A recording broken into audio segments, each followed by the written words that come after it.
Donc, pour ce que l'Esprit veut nous donner ce matin, je vais vous inviter à tourner dans le livre d'Ésaïe au chapitre 45.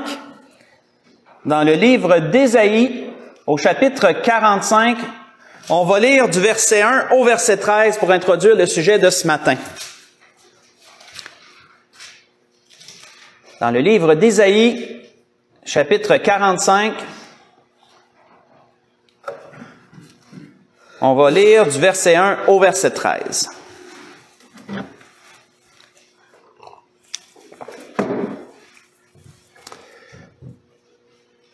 Ainsi parle l'Éternel à son oint, à Cyrus, qu'il tient par la main pour terrasser les nations devant lui et pour relâcher la ceinture des rois, pour lui ouvrir les portes afin qu'elles ne soient plus fermées. Je marcherai devant toi, j'aplanirai les chemins montueux. Je romprai les portes d'airain, je briserai les verrous de fer. Je te donnerai des trésors cachés et des richesses enfouies, afin que tu saches que je suis l'Éternel qui t'appelle par ton nom, le Dieu d'Israël. Pour l'amour de mon serviteur Jacob et pour Israël, mon élu, je t'ai appelé par ton nom, je t'ai parlé avec bienveillance avant que tu me connaisses. Je suis l'Éternel, il n'y en a point d'autre. À part moi, il n'y a point de Dieu. Je t'ai ceint avant que tu me connaisses. C'est afin que l'on sache du soleil levant au soleil couchant qu'à part moi, il n'y a point de Dieu. Je suis l'Éternel, il n'y en a point d'autre. Je forme la lumière, je crée les ténèbres, je donne la prospérité et je crée l'adversité. Moi, l'Éternel, je fais toutes ces choses. Que les cieux répandent d'en haut et que les nuées laissent couler la justice. Que la terre s'ouvre et que le salut y fructifie, et qu'il en sorte à la fois la délivrance. C'est moi, l'Éternel, je crée ces choses. Malheur à qui conteste avec son Créateur, vase parmi des vases de terre. L'argile, dit-elle à celui qui la façonne, que fais-tu? Et l'œuvre, dit-elle à l'ouvrier, tu n'as point de main. Malheur à qui dit à son père, pourquoi m'as-tu engendré? Et à sa mère, pourquoi m'as-tu enfanté? Ainsi parle l'Éternel, le Saint d'Israël, et son Créateur. Veux-tu me questionner sur l'avenir? Me donner des ordres sur mes enfants et sur l'œuvre de mes mains? C'est moi qui ai fait la terre, et qui sur elle ait créé l'homme? C'est moi, ce sont mes mains qui ont déployé les cieux, et c'est moi qui ai disposé toute leur armée. C'est moi qui ai suscité Cyrus dans ma justice, et j'ai aplani toutes ses voies. Il rebâtira ma ville, et il libérera mes captifs, sans rançon ni présent, dit l'Éternel des armées. On va arrêter ici. Voyons ici, frères et sœurs, un homme, prophète, du nom d'Ésaïe, vignoble de métier autrefois, père de 2 enfants, qui avait une femme qui était prophétesse, qu'un jour Dieu a appelé de son vignoble, Dieu lui a parlé, et Dieu l'a appelé à prêcher, à prophétiser sur son peuple. À prophétiser leur idolâtrie, à leur annoncer leur péché. Il devait aussi leur prophétiser le jugement qui allait venir. Et également, Ésaïe devait leur prophétiser aussi le futur, la délivrance qui arriverait dans le futur. Et les promesses de bénédiction que Dieu leur accorderait après les avoir jugés. On voit que dans ce chapitre-ci, Dieu dévoile à son peuple quelque chose de totalement incroyable pour eux. Lorsqu'ils seraient dans la captivité, Dieu susciterait un roi païen. Un roi païen qui ne connaissait pas Dieu. Dieu leur annonçait ces choses. Je vais susciter Cyrus. C'est un roi païen que vous ne connaissez pas. Mais je lui ai parlé, dit l'Éternel. Je lui ai parlé avec bienveillance même. Et Dieu annonce à son peuple qu'à travers cet homme, il va les délivrer. Pas quelqu'un parmi eux. Un roi païen va les délivrer. Il va leur donner leur liberté et il va leur permettre de rebâtir leur ville et de rebâtir le temple. Et comment Dieu dit-il qu'il va faire ces choses? Dieu, à travers cette annonce, leur dit, c'est par ma souveraineté et c'est par mon autorité que je fais ces choses-là. La souveraineté de Dieu, frères et sœurs, est son autorité dans nos vies. C'est ce que l'Esprit veut nous parler ce matin. Si on analyse certaines choses qu'on vient de lire, on voit que premièrement, dans le verset 3, Dieu a dit « Je suis l'Éternel ». Et ici, vous avez porté attention à ce que vous avez lu, vous allez voir que c'est répété à plusieurs reprises, ça. Juste premièrement, le terme « je suis ». Juste premièrement ça. On voit que même avant de se donner un nom, Dieu mentionne son nom. Et ça peut nous paraître bizarre, mais pas dans la langue hébraïque. On voit qu'un jour, Dieu, lorsqu'il avait envoyé Moïse, son serviteur, et que Moïse lui avait posé une question simple, il dit, « OK, tu m'envoies vers ton peuple, qui est esclave en Égypte, mais il dit, comment je vais t'appeler? » Dieu leur avait dit, « Dis-leur que je suis, t'envoie. » Ça semble pas un nom à prime abord, ça, « je suis ». Mais quand on regarde la langue hébraïque, ce qui est surprenant, c'est que « je suis » n'existe pas dans la langue hébraïque. Il n'y a pas de mot hébreu pour dire « je suis ». Un seul dit « je suis », c'est Dieu. Autrement dit, Dieu se donne un nom imprononçable pour les Hébreux. Parce que ça n'existe pas, « je suis », ça se dit pas. En hébreu, « je suis », ça se dit pas. Dieu se donne un nom imprononçable. Et donc, de là, le terme « je suis » est attribué à Dieu. Et on peut voir qu'on voit ça dans bien des endroits où Dieu affirme son nom ici. « Je suis ». Je suis quoi? Je suis l'Éternel. Éternel qui vient du mot hébreu Yahvé, qui veut dire le seul existant. Le seul existant. Et c'est pourquoi il dit par la suite, à part moi, il n'y a point de Dieu. Dieu affirme quoi à travers de ce qu'il dit ici à son peuple? Dieu affirme premièrement son unicité. Son unicité qui veut dire son caractère unique. Il n'y en a pas 50. Il y en a un. Personne n'est son égal. Il est le seul tel qu'il est. Il est Yahvé, le seul existant. Et si on a remarqué, frères et sœurs, ici, on voit une abondance de « je ». Vous savez, quand un homme prononce beaucoup de « je », c'est pas bon. Parce qu'il attire tout vers lui. Hein? Je fais ci, je fais ça. T'sais, quand quelqu'un dit « ah, je », on se dit « ouais, il est pas mal égocentrique, lui. » Il tourne pas mal alentour de son nombril, je. Mais quand Dieu dit « je », ça nous dit quoi? Ça nous dit qu'il veut attirer les regards sur sa personne et il a le droit, lui. On ne pourra pas dire que Dieu est égocentrique parce qu'il dit « je ». Dieu a le droit de dire « je ». Et on peut voir dans ce qu'on a lu ici, les « je », il y en a beaucoup. Je fais ça, je t'ai appelé. Dieu veut attirer, dire, regardez vers moi, je suis le seul, il n'y en a point d'autre tel que moi. C'est ce que Dieu dit à son peuple, premièrement, ici. Dieu leur disait, au verset 12, c'est moi qui ai fait les cieux et la terre. Dieu était obligé de rappeler à son peuple que tout ce qui est en existence vient de lui. On pourrait penser qu'il savait, mais semble. Dieu était obligé de leur rappeler. C'est moi qui ai fait les cieux et la terre. On voit que même Ésaïe, dans un autre chapitre de son livre, dit de l'Éternel, il dit, « Ainsi parle l'Éternel, le ciel est mon trône et la terre mon marchepied. » Vous voyez ça dans Ésaïe 66, verset 1. C'est une image très forte, frères et sœurs. Parce que quand on pense anciennement au temps de la monarchie, si un roi voulait démontrer sa posture, démontrer son autorité, démontrer sa majesté, il se faisait bâtir un trône très élevé. Et pour monter sur ce trône, il y avait besoin d'un tabouret, qu'on appelle un marchepied, pour monter et pour en descendre. Et lorsque tu arrivais dans la salle du trône et que tu voyais ce grand trône, beaucoup trop grand pour la personne qui était assise dessus, c'était une image de majesté, une image d'autorité. Dieu dit, le ciel est mon trône et la terre mon marchepied. C'est une image forte pour démontrer la grandeur de celui qui parle.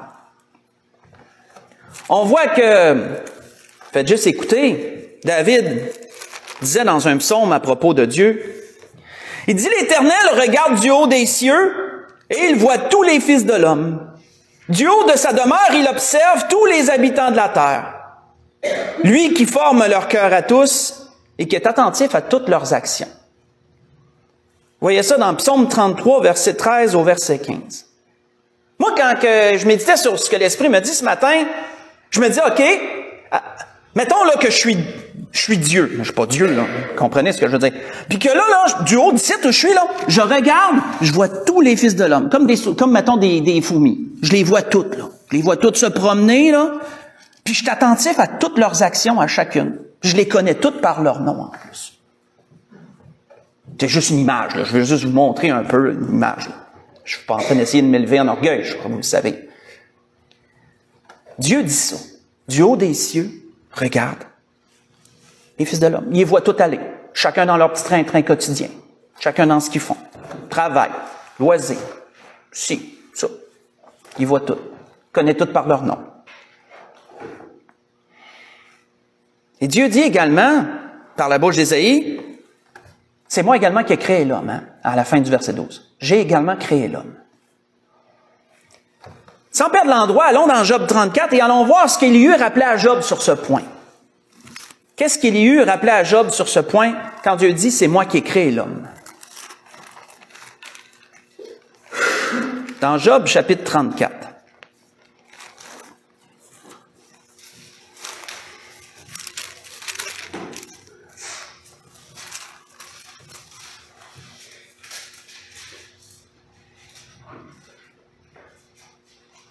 Job, chapitre 34, versets 10 à 15.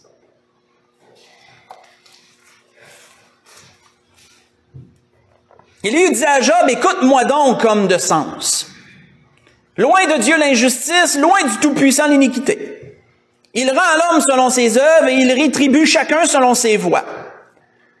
Non, certes, Dieu ne commet pas l'iniquité et le Tout-Puissant ne vole pas la justice, ne viole pas la justice, excusez-moi.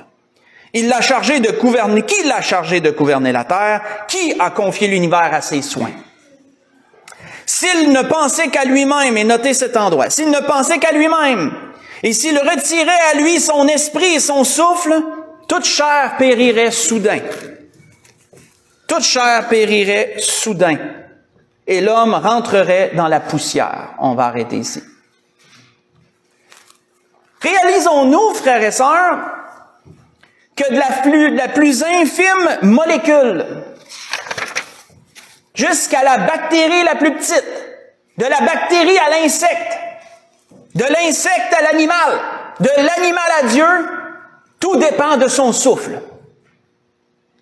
Les scientifiques nous disent quoi? Les scientifiques nous disent qu'il y a deux conditions pour que la vie soit sur Terre. Il faut un soleil, puis il faut de l'eau. Mais qu'est-ce que la Bible nous dit? Il y a une condition par-dessus ces deux-là pour qu'il y ait de la vie, le souffle de Dieu. Si Dieu retirait son souffle, il y a beau avoir un soleil qui brille, il y a beau avoir de l'eau en abondance, il n'y aura pas de vie quand même. Parce que tout porte en soi le souffle de Dieu. Question que je me posais de même, je me disais, les plantes, eux autres, ils ont-ils besoin du souffle de Dieu? C'est une question que je laisse en suspens parce que moi-même, je n'ai pas médité assez longtemps pour comprendre, pour avoir la réponse. Mais, qu'est-ce qui est sûr, c'est que tout ce qui vit, à part les plantes, ont besoin du souffle de Dieu. Peut-être les plantes aussi. Mais là, je laisse ça en suspens. Je me pose la question, c'est une petite curiosité biblique. Dieu devait réaffirmer à son peuple, lui rappeler, il est premièrement le seul qui existe, le je suis, que tout vient de lui, et que c'est par lui que toutes choses sont. Il devait leur rappeler ça, comme s'il s'en souvenait pas, mais il avait besoin de leur rappeler quand même. Pourquoi? Parce que leurs yeux se détournaient de lui, leur cœur s'éloignait de lui. Il avait besoin de leur rappeler des choses de base comme ça. On voit que, au verset 7, Dieu disait quoi? Il dit « je » encore, mais « je donne la prospérité », disait-il. Ésaïe 45, je te retourne là. Il disait « je donne la prospérité, je crée l'adversité ». Dieu établit, frères et sœurs, à travers cette parole, que c'est en lui que réside le bonheur. Le bonheur en tout point. Parce que quand on y pense, c'est quoi la prospérité? Avez-vous la réponse à cela? C'est quoi la prospérité? La prospérité, c'est pas seulement dire, j'ai de l'argent, j'ai de la prospérité. La prospérité, c'est selon le dictionnaire, c'est une situation heureuse en tout point. Si tu es heureux en amour, tu es prospère en amour. Si tu es heureux dans tes finances, tu as des bonnes finances, ben tu es prospère en finances. Être prospère, c'est d'être heureux dans ton état, peu importe l'état, c'est tel état pour telle chose, telle chose, telle chose. Si tu as de l'abondance dans tout ça, mais tu es prospère. Et qu'est-ce que Dieu dit? Il dit, j'ai moi qui la donne, la prospérité. C'est moi qui peux donner le bonheur. Mais Dieu disait aussi, je crée l'adversité. Et ça, pour l'être humain, c'est un peu plus plate. Parce que l'adversité, c'est une situation où le sort est contraire, où le sort nous est contraire, de l'infortune. Quand tu as de l'adversité, ça va pas bien. En d'autres mots, ça va mal. Les choses vont mal.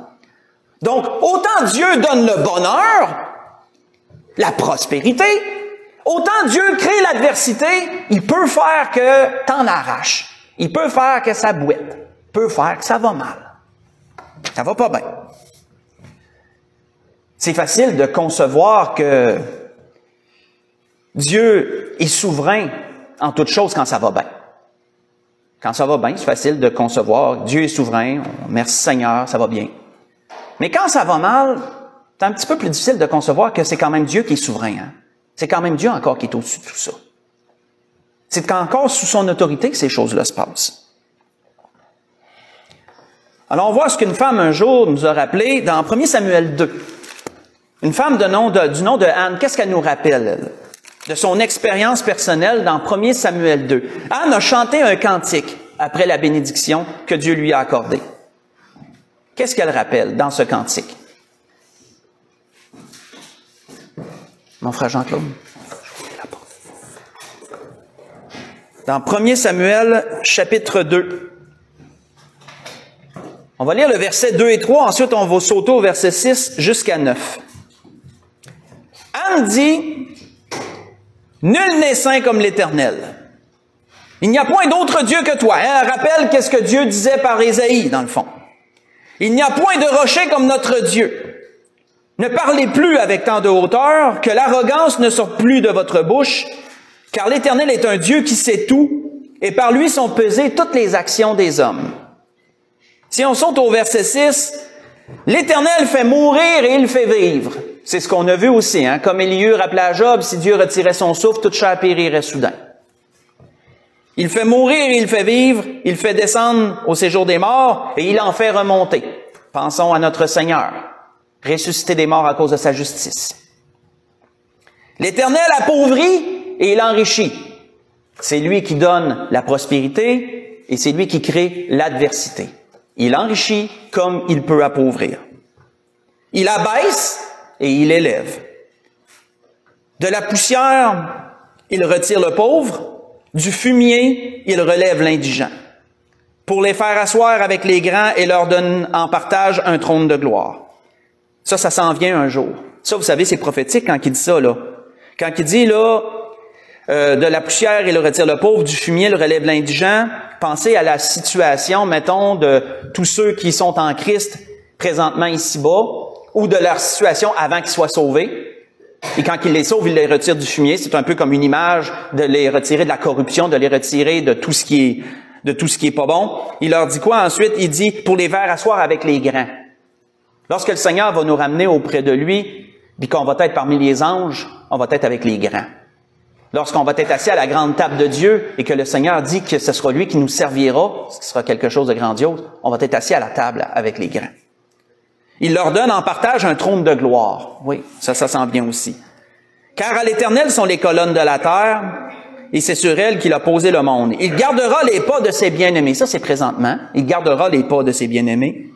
Mais les méchants seront réduits en silence dans les ténèbres. Ça s'en vient aussi. Car l'homme ne triomphera point par la force. Il y en a qui vont le comprendre, ça, maintenant. Par son expérience, on va arrêter ici en passant. Par son expérience, frères et sœurs, qu'Anne elle a vécu, elle qui a été humiliée pendant un temps et qu'ensuite elle a été élevée parce que Dieu a finalement répondu à sa prière et elle a eu un fils et elle a eu d'autres enfants par la suite, on peut dire que Dieu décide de tout, c'est ce qu'elle avait compris. Dieu décide de tout. C'est lui qui retient, mais c'est lui également qui donne. Si vous voulez lire pendant la semaine un bon chapitre qui nous parle de ça, c'est le livre d'Agé au chapitre 1, si vous voulez le lire pendant la semaine. Très intéressant de revoir ces choses. Agé, chapitre 1, si vous voulez le lire pendant la semaine. On voit qu'un autre prophète, faites juste écouter, avait reconnu ceci de la part de Dieu. Quand Dieu rappelait à son peuple, c'est moi qui donne la prospérité et c'est moi qui crée l'adversité. On voit que un prophète avait dit ceci, « Qui dira qu'une chose arrive sans que le Seigneur l'ait ordonné? N'est-ce pas de la volonté du Très-Haut que viennent les maux et les biens? Pourquoi l'homme vivant se plaindrait-il que chacun se plaigne de ses propres péchés? » Vous voyez ça dans Lamentation, chapitre 3, verset 37 au verset 39. Quand Dieu permet l'adversité dans nos vies, est-ce qu'il nous arrive de se dire, « Seigneur, j'ai péché. » Ou si on dit plutôt, « Pourquoi ça m'arrive ça à moi? Qu'est-ce que j'ai bien pu faire au bon Dieu pour que ça m'arrive? » C'est une phrase récurrente, hein? Mais est-ce qu'on se dit, « J'ai péché. » Est-ce qu'on se dit pas plutôt, « Seigneur, t'ai-je offensé? » Comme David disait dans un psaume, « Pardonne-moi mes péchés, même ceux que j'ignore. » Seigneur, d'une façon, est-ce que je t'ai blessé? Est-ce que je t'ai offensé? Est-ce que j'ai mal agi? Mais pardonne-moi, Seigneur. Parce que le prophète rappelait, pourquoi l'homme se plaint quand ça va mal? Plaignez-vous de vos propres péchés, premièrement. Hein, plaignez-vous de vos propres péchés. On est trop porté à penser que Dieu nous doit ci et nous doit ça, et pas assez à regarder à qu'est-ce qu'on fait pour offenser Dieu ou pas. Est-ce que je t'ai négligé, Seigneur, dans ma vie? Est-ce que j'ai trop pensé à moi, pensé à toi? Pardonne-moi, Seigneur. Pardonne-moi. Que l'homme se plaigne de ses propres péchés. C'est profond comme pensée. On voit que dans Ésaïe, qu'est-ce qu'il nous disait? Qu'est-ce qu'il nous rappelait aussi? Verset 8, il était dit dans Ésaïe 45, verset 8, il était dit que la terre s'ouvre et que le salut fructifie. Hein, le salut, c'est la délivrance. Que la délivrance fructifie. Quand tu veux que quelque chose fructifie, c'est que tu veux que ça produise. Si tu mets une graine en terre, puis que tu l'arroses, tu lui donnes tous les soins nécessaires, tu veux qu'elle fructifie. Tu veux qu'elle pousse. Qu'elle pousse, qu'elle porte du fruit, qu'elle grandisse. Et Dieu dit, je vais faire fructifier la délivrance. Si on lit à partir du verset 22 qu'on n'a pas lu dans Ésaïe 45, si on lit du verset 22 au verset 25, dans ce sens, il est dans verset 22 et 23, excusez-moi, il dit quoi? « Tournez-vous vers moi et vous serez sauvés, vous tous qui êtes aux extrémités de la terre, car je suis Dieu, il n'y en a point d'autre. Je le jure par moi-même, la vérité sort de ma bouche et ma parole ne sera point révoquée. Tout genou fléchira devant moi, toute langue jurera par moi. » On va arrêter ici. C'est en Dieu seul, frères et sœurs, que réside la sécurité. La sécurité et la délivrance. Qu'est-ce que Dieu disait à son peuple dans son temps? Dieu disait à son peuple, cessez de vous tourner vers les hommes pour vous délivrer. Présentement, notre frère Jean l'a si bien mentionné tantôt, quand on discutait ensemble, on ne peut pas dire que ça va bien. Puis on n'est pas les seuls. En passant, les autres pays sont autant dans, je dirais, je vais rester poli, là, dans le chenoute que nous. C'est pas juste au Québec. Pas juste au Québec. Puis quand vous écoutez, j'écoute plusieurs blogueurs divers, quand on les écoute parler, une chose qui revient souvent, qui c'est qui pourrait nous sortir de ça? Quelle personne, quel politicien pourrait être élu pour nous donner pour nous sortir de tout ce marasque-là? Les gens, les hommes, qui ne connaissent point Dieu, se tournent vers les hommes et se disent, qui c'est qui pourrait nous délivrer? Qui c'est qui pourrait enfin nous sortir de ça? Dieu devait dire à son peuple, cessez de regarder vers les hommes pour vous délivrer. Regardez plutôt vers moi. Regardez plutôt vers moi. Cessez de mettre votre confiance dans les idoles mensongères. Parce qu'on sait que le peuple était dans l'idolâtrie, il se tournait vers divers dieux et délaissait l'Éternel. Cessez de vous tourner vers les idoles, disait l'Éternel. Et vous savez, d'une façon contemporaine, ma femme, on avait cette discussion-là, moi et ma femme, dernièrement, sur c'est quoi une idole de notre temps. Parce que, je veux dire, je me mets pas à genoux devant ma table, ou je me mets pas à genoux devant mon cellulaire pour le prier, mettons, ou peu importe. Puis on en venait à dire, les deux, une idole, de façon contemporaine, c'est ce qui occupe le plus de place que Dieu dans ta vie. Qu'est-ce que t'aimes plus que Dieu? C'est une idole. Donc, de façon contemporaine, Dieu dirait à son peuple, cessez de vous tourner vers ce qui vous aimait le plus que moi, puis tournez-vous vers moi plutôt. On voit d'ailleurs qu'encore David, sur ce point, dans un autre psaume, il disait ceci, que toute la terre craigne l'Éternel et que tous les habitants du monde tremblent devant lui. Car il dit et la chose arrive. Il ordonne et elle existe. Pas compliqué avec Dieu, là. Pas compliqué. Il y a juste à le dire puis ça va arriver. Comme il a créé toutes choses dans le fond. Hein. Il a créé toutes choses par le Verbe, par la parole. L'Éternel renverse les desseins des nations. Il anéantit les projets des peuples. On est en train de s'en aller présentement. Vous le savez. J'en ai assez entendu parler. Vous faites vos recherches. Vous savez où est-ce qu'on est en train de s'en aller. Ne prions pas Dieu qu'un homme nous sorte de ça. On sait où ça s'en va. Le dessein de Dieu n'est pas qu'un homme nous sorte de ça. Le dessein de Dieu est plutôt que le Seigneur revienne. Les choses sont en train de se préparer pour que le Seigneur revienne. Si vous priez pour qu'un homme vous sorte de ça, priez quasiment pour l'Antéchrist. Parce que c'est lui qui va venir sortir, entre guillemets, en partie, de façon mensongère de ces choses pour plonger dans le pire après. Le Seigneur prépare son retour. Les choses sont en place pour que le Seigneur revienne chercher son Église et qu'il revienne établir son règne ici-bas.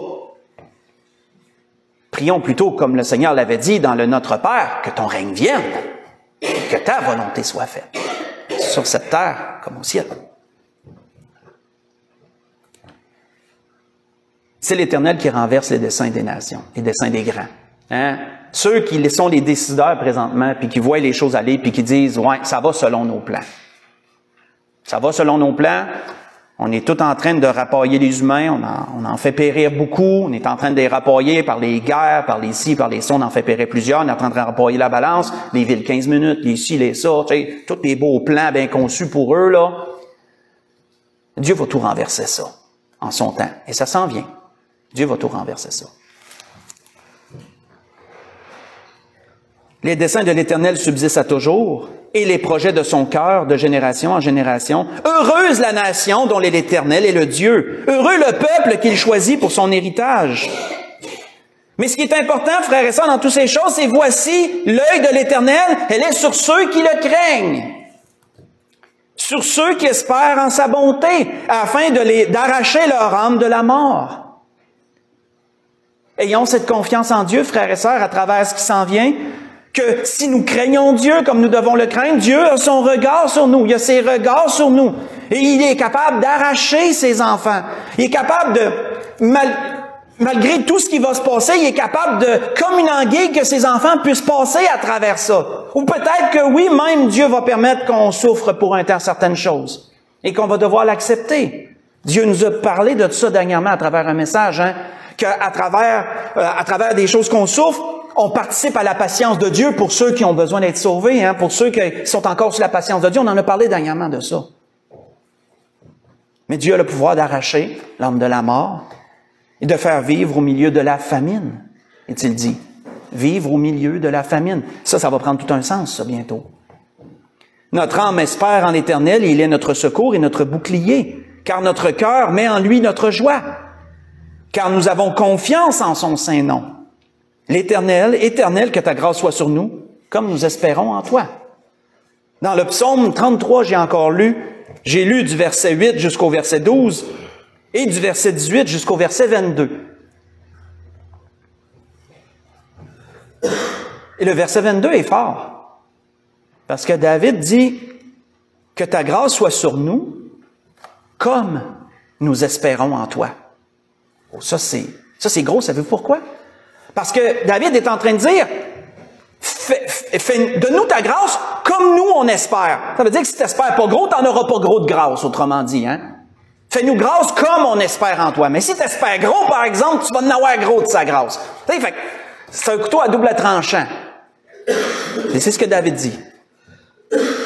Que ta grâce soit sur nous comme nous espérons en toi.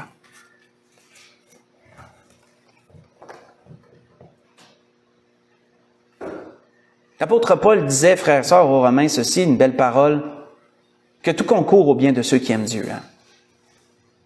Nous savons du reste que tout concourt au bien de ceux qui aiment Dieu, de ceux qui sont appelés selon son dessein, dit-il dans Romains 8, verset 28. Dieu s'engage à nous faire du bien, frères et sœurs. Dieu veut faire fructifier la délivrance et la bénédiction. Dieu rappelait ça aussi à son peuple. Il rappelait ça aussi à son peuple. Mais il rappelait quoi aussi à son peuple, comme le verset 9 d'Ésaïe 45 le dit? Malheur à celui qui conteste avec son Créateur, par contre. Malheur à celui qui conteste avec son Créateur. Savez-vous c'est quoi contester? Je me suis posé la question, bien sûr. Contester, selon le dictionnaire, ça veut dire de refuser de reconnaître les droits de quelqu'un. Hein, si quelqu'un a un droit à une telle chose, puis tu contestes, ça veut dire que non, tu ne lui refuses son droit, tu ne refuses qu'il ait ce droit-là. Malheur à celui qui conteste avec son Créateur. Qu'est-ce qu'on peut bien contester à Dieu? Sa souveraineté sur nos vies, son autorité sur nos personnes. Ça, on peut y contester. Parce qu'on peut se dire, je dois donner ma vie comme je veux, pas besoin, tu sais, si Dieu veut ça, non, moi ça me tente pas. Ben, quand tu fais ça, tu contestes avec ton Créateur. Parce que il déclare, comme il dit à son peuple, il déclare sa souveraineté et son autorité sur nos vies. Dieu avait besoin de dire à son peuple, j'ai le droit de te donner de l'adversité, ou j'ai le droit de te donner du bonheur, c'est moi qui fais toutes ces choses-là, c'est moi qui décide de toutes ces choses-là. Si tu veux te plaindre, plains-toi de tes péchés.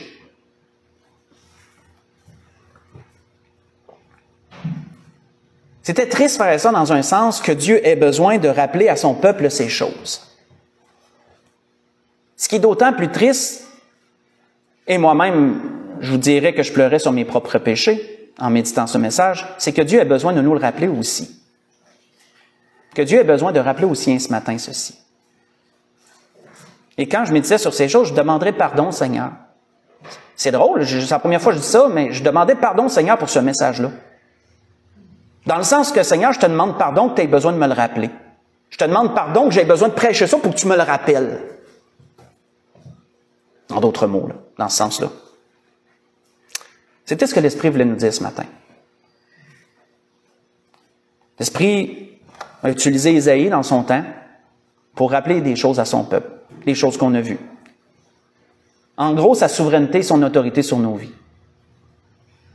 Et tout ce que Dieu peut faire. Prospérité, adversité, etc. Et Dieu voulait nous rappeler aussi ces choses ce matin. Vous savez, autant Dieu peut être bon, autant Dieu peut être dur. Il va dans les deux sens. Comme, je me souviens plus, il me semble c'est dans Hébreux 12, qui est dit que Dieu est aussi un feu dévorant. À la fin du Hébreux 12, il me semble c'est dit ça. Dieu peut être aussi un feu dévorant. Il peut être des deux bords. Pour conclure ce que l'Esprit voulait nous dire ce matin, on va prendre des paroles de notre Seigneur dans Matthieu chapitre 23, on va conclure là. Dans l'Évangile selon Matthieu chapitre 23, pour conclure ce que l'Esprit a voulu nous dire ce matin.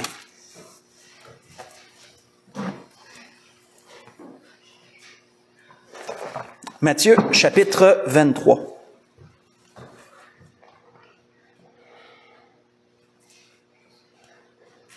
Versets 9 et 10.